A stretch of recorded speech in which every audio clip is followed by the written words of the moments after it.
Hello guys, welcome back to Statistics and Mathematics Twitter channel. If you haven't subscribed, kindly subscribe, like and share so that these videos too will get to your friends so that they too can benefit. Today we are treating what we call variables in R. So in our last video we learned something on atomic data type. So here we are going to learn how we can store atomic data numbers using what? Variables, right? So we usually use what we call this less than dash or this equal to symbol, right? Is used to equate something in R. If you want to equate anything in R, you can use one of these, right, to equate, right? And then these variables that it talks about, they are the number letters that we have in our alphabet, right? So A, B, C, E, X, Y, and the rest. They are used here to store atomic data numbers, right? So here we know that 189 is what? Double, right? So we want to store this double, right? We want to store this double in R. If you really want to store this double in R, you just use a character X. You can choose to use A, but I choose to use X. So character X is equal to 189, right? So if you really want to print, if you want to see the 129 in your console, please, I'm coming.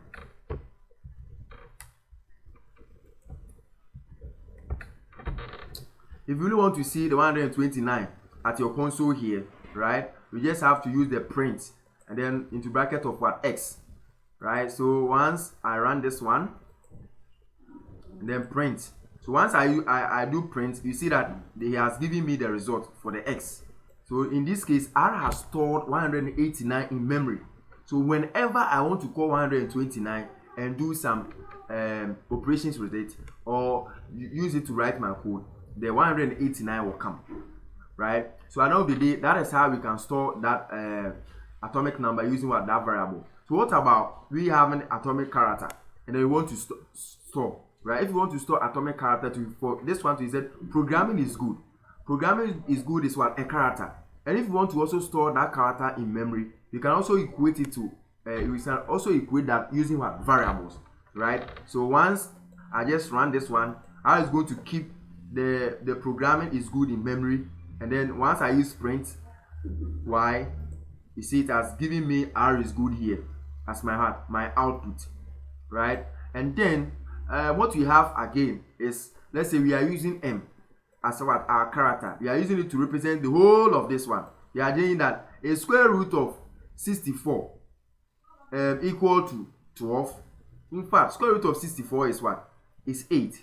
And square root of 64 is not equal to 12. So it will either return true or false, right? So let's execute it and see what R will give us, right? So run. So you see that R has given us false, meaning that square root of 64 is not equal to a 12. So we have false here. And I want to check the data type for the false, and it's surely going to give us what? Logical, right? So you run, we are getting what? Logical. And then sometimes too, we learn in our previous videos, we learned something on how we can run decimal place, right? So at the end of the day, we have 12.456876. We want to run it. The digit here is just we want to run it to a specific number. We want to run this one to 4 decimal place, right? So if you really want to run this one to 4 decimal place, you just R will do that one for you. So you just use the run into bracket 12.456876. Digit is equal to 4. Right, so the digit is equal to 4 is going to run it to the number of decimal place you want. So once you execute print, right, and it will come nicely 12.4569, right, it has run it nicely. If you want to run this one same thing to 3 decimal place, R is going to do that one for you. Run, then we are going to get 2.79, right? So that is how this running will be. So all that we are doing is to teach you how we will store these things in memory, right? So I just want to show you that in fact all the things that you have executed, R has stored it in memory since you were using what? Variables to do so. So here I'm just using I as a variable to represent H plus K, right? H plus K. And then we learned that our K, right, was given as what? 12.459, and our H was given as 12.79. So I want to add that to 12.4569 and then 12.79. I want to add them. If you add them together, at the end of the day, it will work because R has stored them in memory, right? So just run and you see that you have been given 25.2469, right? So you assigning all your this thing, storing them in R is very, very essential, because if I haven't stored this one in R, I'm supposed to write this one again, run 12.456876 comma digit is equal to 4 plus. You see, it will take a lot of your time, right? But if you store it using what variables, you see, when you want to do some manipulation, it's not going to waste your time, right? I told you guys when we are starting the class that we can use this less than dash and then the equal to symbol to equate something in R, right? But we can also use what you call assign, right? So for instance, if I want to say M is equal to 123, right? That I'll write M equal to 123. I can also use this function assign into bracket M, and then you put this in this command, right?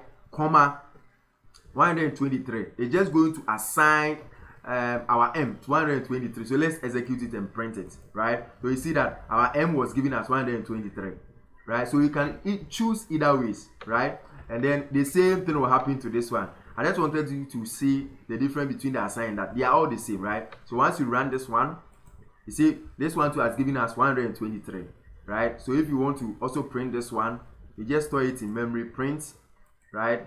They are all going to give us that, right? So this small addition subtraction that I wanted to do in that. So please kindly take your time and then go through. It's very, very good for you to know all this kind of stuff, because as time goes on and we'll be watching the video, you see that we'll get to that place that you'll be assigning a lot. So if you don't know these things from scratch, you'll find yourself wanting.